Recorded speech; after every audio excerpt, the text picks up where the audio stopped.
Hello there.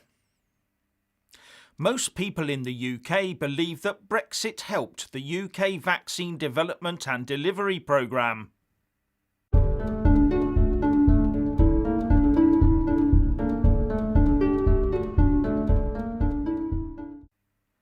Firstly, please subscribe and like this video to give my channel a boost. And I'm always uploading new content, so please do check back daily. And a big thanks to my Patreon and PayPal supporters. While the European Union stumbles along in the dark with its vaccine programmes, most people in the UK believe that Brexit has helped the UK to get on with its own vaccine campaign.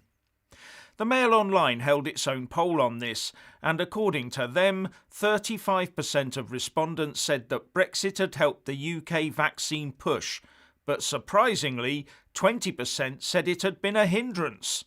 Must be hardline rejoiners lying to themselves. And the report also says that 26% thought Brexit had had a neutral effect, and nearly a fifth, 19%, said they weren't sure. I've got to say that given the total disarray that the EU vaccination programme is in across 27 member states, you do have to wonder why only 35% said Brexit had helped the UK vaccine programme. Wonder if Rejoin activists were pushing their side to get in and vote Brexit down. As an example, in Scotland, more respondents did say that Brexit had helped our vaccine programme, but only by 29% to 28%. Wonder if that has anything to do with them hating Brexit, Boris and the Tories. Now, many of them would say that the UK could have opted out of the EU programme even as a full member of the bloc. In fact, the leader of the SNP and First Minister of Scotland, Nicola Sturgeon, said that to ITV's Good Morning Britain. The issues around Brexit are much wider and more fundamental, she said. But even on this narrow point, I think if you were to apply really detailed scrutiny, it wouldn't be quite that simple.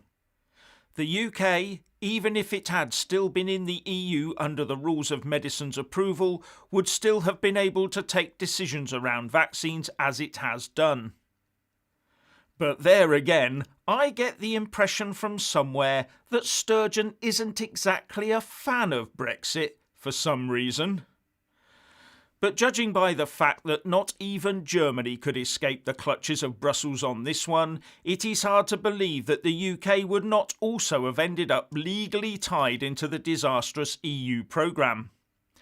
Remember that Germany, France, Italy and the Netherlands formed the Inclusive Vaccines Alliance to speed up production of vaccines and signed up to a deal in June last year.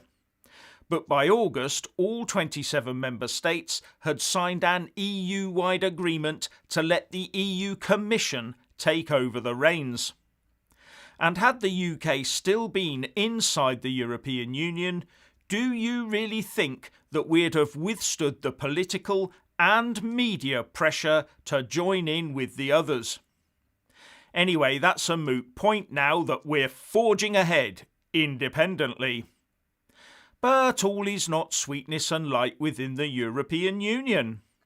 No, in fact, it's full of a lot of colourful language.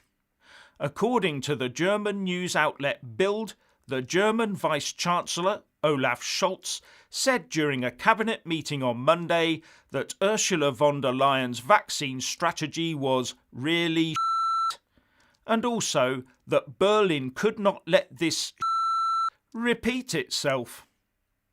You'd think that Ursula von der Leyen and her commission, she vetted them, are incompetent or something, wouldn't you?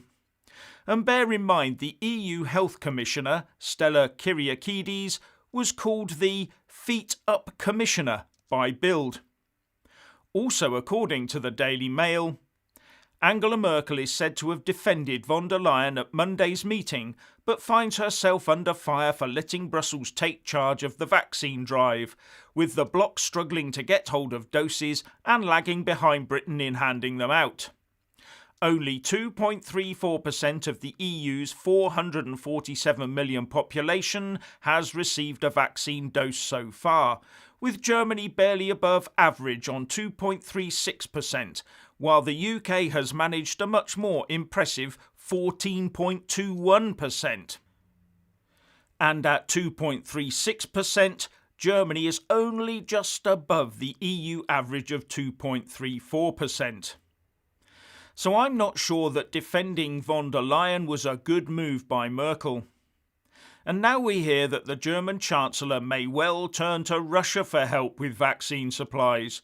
She told the German ARD channel, "Anyone who applies to the European Medical Agency for approval is welcome.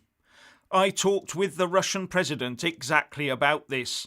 We noted the good data about the Russian vaccine." All that unity of purpose breaking out across the European Union. And it goes back further, to the end of last week in fact, when the EU Commission accidentally triggered Article 16 of the Northern Ireland Protocol, although accidentally wouldn't be my assessment. Speaking to the BBC newscast, the BBC's Europe editor, Katja Adler, said, "The expletives that were flying around here on Friday, unbelievable. Screaming, upset, they were in a panic, an absolute panic about the vaccines, the supplies, the orders, where they were screwing up." All very fruity. They do need to calm themselves down over there, don't they? Might get more done that way. Now, how does that old headline go? UK has vaccines, continent cut off. Or was it to do with fog in the English Channel or something? Anyway, on this side of the channel we've got a forgetful leader of the opposition. During yesterday's PMQs, the Prime Minister Boris Johnson said that if Keir Starmer had had his way, the UK would be stuck in the EU vaccine programme because 4 times from the dispatch box he'd said that the UK must stay in the EU Medicines Agency. "If we had listened to Sir Keir Starmer, we would still be at the starting blocks," he said.